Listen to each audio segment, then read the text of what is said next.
Hello guys, welcome to the exercise 3 of this program. Right here I'll be showing you how to use your fake text to pad on your CorelDRAW to create simple logo and text effect just like this. Alright, so let's dive in. I'll select this and I'll keep it to the left hand side. I need to keep a sample of it so that I'll be seeing what I'm doing. Alright, this is it. And the next thing is for me to bring the Eclipse tool and I'll draw the image, and when I'm okay with the size, I'll just leave it like this. Now watch out something here. The first option is the full eclipse, while the second one is the pi, the third one is an arc. So we are going to be using two of these options today, these two options here, the eclipse and the pi. Alright, so here we are going to just drag this down and make sure it's on black color. You right click the X box there to remove outline. You zoom your work to enable you see the screen very well so that you know what you are doing right. So you zoom in again. I'll right click to duplicate the object, then I'll right click again to give me the white outline, and I'll increase it on the width side and I'll say 4 points. Then the same image I'm going to decrease it a little bit for it to be formed inward, and I'll hold my shift key. I'll push my mouse inward, I'll drag it inward, and when I'm okay with the size of it, I will right click. When I right click on it, I'll make sure it's on white color by left clicking the white box, and I'll right click to remove white outline. Then I'll save my work. I'll go back to the Eclipse tool again. I'll pick it. Then I'll draw another Eclipse tool here, holding my control key. But this time around, I'll click on the pi option to change it to a pi shape. Then I'll use this option dimension here to turn this 270 degree to 90 degree, and I'll strike enter. When I strike enter, this is what I will see on it. So the color of the other sample is cyan. I'll make sure I go on view, and I'll go to the bottom part of the option and say snap to object. Alright, so it's already snapped to object, so I'll leave it so that to enable me to carry it very well without anything obstructing me. And when I right click, I have duplicate this object. I'll make use of the mirror option to turn it very well. Then I'll zoom in, I'll carry from here, I'll keep here so that the edges of them can intersect the two of them and it can become one object. It's not yet fitting, and this is it. Then I'll select the two of them and strike Ctrl G on my keyboard. I have grouped it. Hold Shift key on my same keyboard and click the small object, the small ellipse tool that I drew, and I'll click letter C and letter E to balance it vertically and horizontally. Then I'll increase it. And make sure it fits in the shape very well. This is it.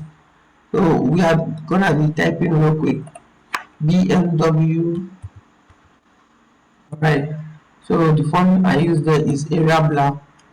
We keep it on Area Black because Area Black is bold.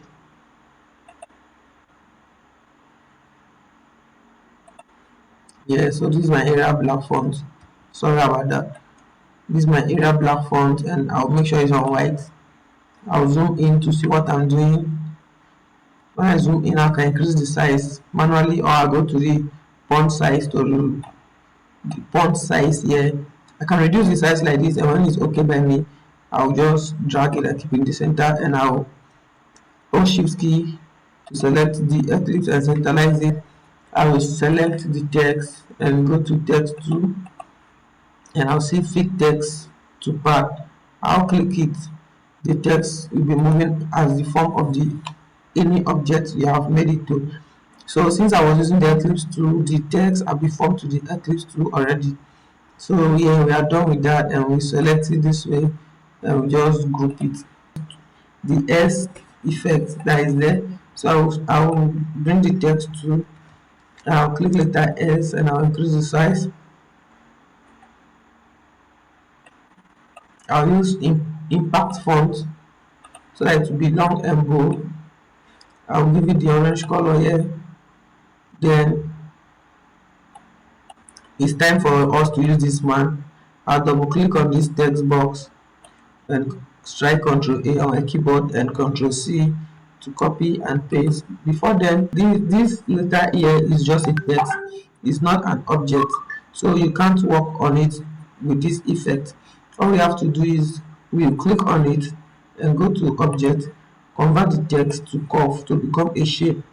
Immediately it convert to curve, you can't change the font. It's no more a text, it's now a shape. And you know a shape doesn't have fonts or character. So this is it. Now that I've done it this way, and I have selected Ctrl A and C on my text already. So I will come on the text and select my text too. I'll zoom in. When my mouse have changed to this cursor, then that means I can manipulate this text to this object to turn to a text frame. And when I click on it, it has already turned to a text frame, and I will do control. I will just strike Ctrl V on my keyboard and make sure my alignment is on full justify. And as you can see, the border of the frame that was black is now showing red, telling us that the font is already bigger than the space I pasted it. So I'm going to use 8.5. I'll click the text. I'll use 8.5. Alright, this one is okay. This is 8.5, and I'll select it and I'll right click, holding my control key to duplicate the text. I want to delete the base, this S. I'll click on it and I'll click delete on my keyboard. It will now remain only the S object here. Alright, so I can change the color of it. If I don't mind, I can just select it and say cyan. And note that this line that is here cannot be printed. It's just showing you as a grid line. Okay, let's confirm it from our preview. I'll go to my file and I'll locate my print preview. This is my print preview here. Alright, so I'll click on it once for us to preview. You can now see that it is now showing. The rest of the thing that is not in the printing space cannot show on the print preview because it's not in the printing page. So we are done with that. We'll just go straight to the next one, which is the logo here. Alright, so let me take it in small. I'll just select this thing because this particular BMW is almost the same thing with that one. So I'll select this one. I just want to show you how to create the next text that is beneath the logo. Alright, so I'll ungroup it and I'll bring my text to here, or I'll strike F8 on my keyboard to start typing learn trend. I'll stop at learn trend here. I'll delete this particular text. I'll delete it. I'll click on my new info. I'll make sure it's on area black. Then it's also on white color. And I'll zoom in. I'll go to my text tool. I will locate my fit text to part, and I'll make sure I balance it very well before I leave my mouse. Okay, so this is it. I can increase the size. It's optional anyways, but I'll choose to increase the size a little bit.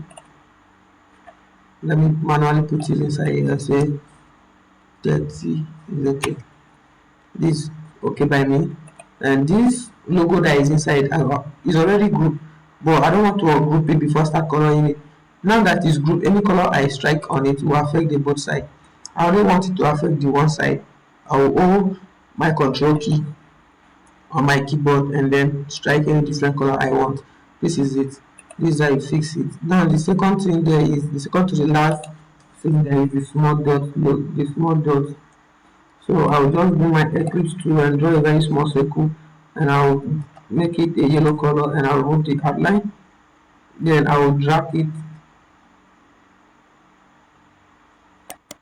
Then I will drag it right to the right hand side, and I will right click on my mouse and to duplicate it, and I'll give it a few color which is white, and I'll strike my text tool again and type the necessary info. graphics, and then I'll go on my area black and make sure I put my color on yellow as seen above, and I'll keep it here. I'll click on the text tool again, locate my fit text to path, and I'll just place it. Before I leave I'll click my mouse and make sure the thing is already placed well. So there is these two options that is here, which is mirror text vertically and mirror text horizontally. This option cannot be seen if you are not on the text. So it is until when you are on the text that this color can be seen. So I'll turn it vertically and horizontally for me to have the graphics readable. Alright, so I'll select these two objects. I'll use my navigation key on my keyboard to take it up, and voila, we are done with it. This is it. Alright, we have come to the end of this tutorial. Like our video, subscribe, and allow notification so that you don't miss out any upcoming video. Thank you.